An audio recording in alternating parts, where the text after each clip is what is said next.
Norwood is one area hit pretty hard by these recent storms. Our team coverage continues right now with WCPO 9 News reporter Courtney Francisco. She's live there now. In fact, Courtney, what kind of damage are you seeing out there? People are dealing with a lot of property loss this round, Craig. Appliances ruined, basements washed out, cars flooded. You can see how high the water rose just by looking at the debris lines left on homes. This is not a new problem.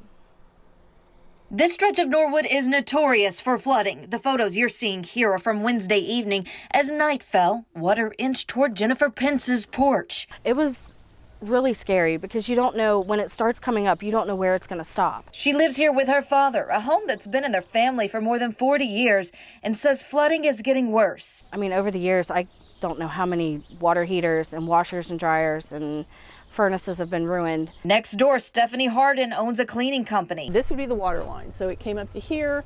And the footwells, like I said, are full of water, the moisture inside. She says this will likely be the 5th car she's lost due to flooding. They need to do something and do it now. City leaders say the problem lies in the draining system. 10 minutes of rain should not put, an area that is not around a body of water.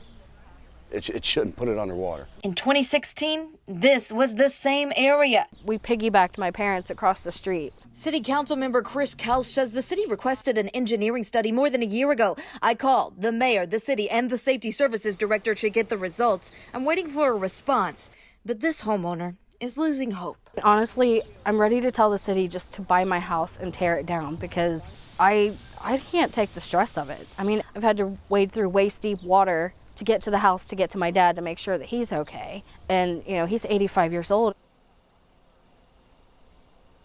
The next city council meeting is next Thursday, and leaders expect to bring this up then. I just got off the phone with the safety services director, and he spoke to me about a possible fix to this problem and financing that. I'll bring you that information coming up at 5:30. Reporting live in Norwood, Courtney Francisco, WCPO 9 News.